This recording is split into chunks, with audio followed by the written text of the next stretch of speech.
Most people think that the United States was, from the very beginning, dedicated to the idea of racial equality. Yes, they say, there was slavery and segregation, but we were always working to fulfill the promise of all men are created equal. Of course, Thomas Jefferson, who wrote those words, was a slaveholder who didn't think the races were equal at all. But that phrase from the Declaration of Independence will haunt his memory forever. Not many people know that in 1776, there were black slaves in all 13 colonies and in the entire New World, from Canada to the tip of South America. In 1770, 40% of the white households in Manhattan owned slaves, and there were more slaves in the colony of New York than in Georgia. 9 of the first 11 presidents were slaveholders. The 2 exceptions were John Adams and John Quincy Adams.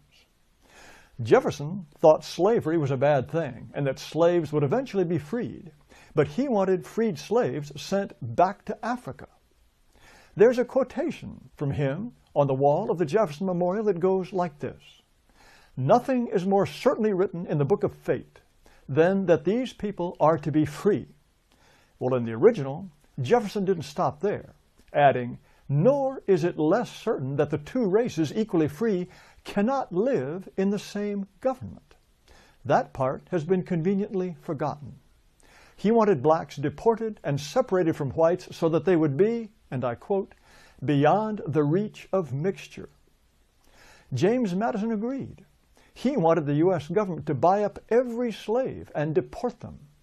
After he served as president, he ran the American Colonization Society, which was set up to send blacks back to Africa. At the inaugural meeting of the society, Henry Clay explained its purpose, quote, "to rid our country of a useless and pernicious, if not dangerous, portion of the population." Some of the most famous early Americans were not just members of the Colonization Society, they were officers. Besides Madison, there were Andrew Jackson, Daniel Webster, Stephen Douglas, William Seward, Francis Scott Key, Winfield Scott, and John Marshall. James Monroe worked so hard to help freed American slaves leave the country and establish Liberia that grateful Liberians named their capital Monrovia in his memory. The founders wanted blacks out and whites in. After the U.S. Constitution was ratified, the very first United States Congress had to decide who could be an American. They passed a law that said only, quote, "free white persons" could be citizens of the new country. Blacks couldn't be citizens even if they had been living in the colonies for generations. It took an amendment to the Constitution in 1868 for blacks to become citizens. And American Indians didn't finally become U.S. citizens until 1924. From colonial times on, there was strong opposition to mixed-race marriage. Massachusetts prohibited miscegenation from 1705 to 1843 and repealed the ban only because people thought it wasn't needed. They thought the idea of mixing was so repellent that no one would do it even if it were legal. Of the 50 United States, 44 at one time had laws prohibiting interracial marriage. White people did not want blacks to vote.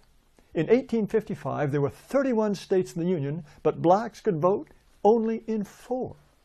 All of them were in New England, and together they had only 4% of the total black population of the country. The federal government made sure that blacks couldn't vote in the territories. When Oregon joined the Union in 1859, its constitution stated that no black person could come live in or even visit the state. But Abraham Lincoln, the great emancipator, didn't he believe in racial equality? No. During the Lincoln-Douglas debates, he said this: "I am not, nor ever have been, in favor of making voters or jurors out of Negroes, nor of qualifying them to hold office, nor to intermarry with white people. There is a physical difference between the white and black races which I believe will forever forbid the 2 races living together on terms of social and political equality." Lincoln agreed with Jefferson. He wanted to free the slaves and then deport them. In 1862, Lincoln had the Civil War on his hands. But he was so worried about what to do with free blacks that he named a commissioner on immigration and sent him off to look for countries that would take in the blacks he wanted to be rid of. He also sent a message to Congress calling for free blacks to be deported. U.S. presidents usually say only bland, non-controversial things. Well, this is what some of them said about race. James Garfield wrote, "I have a strong feeling of repugnance when I think of the Negro being made our political equal, and I would be so glad if they could be colonized, sent to heaven, or got rid of in any decent way." Theodore Roosevelt wrote that he had, quote, "not been able to think out any solution to the terrible problem offered by the presence of the Negro on this continent." As for Indians, he said, quote, "I don't go so far as to think that the only good Indians are the dead Indians, but I believe 9 out of 10 are, and I shouldn't inquire too closely into the health of the 10th. William Howard Taft once told a group of black college students, "Your race is adapted to be a race of farmers, first, last, and for all times." Warren Harding thought the races would always be separate. Quote, "This is not a question of social equality, but a question of recognizing a fundamental, eternal, inescapable difference." Harry Truman wrote, "I am strongly of the opinion that Negroes ought to be in Africa, yellow men in Asia, and white men in Europe and America." He also referred to the black servants in the White House as, quote, "an army of coons." Dwight Eisenhower told Supreme Court Justice Earl Warren he understood why Southerners wanted segregated schools.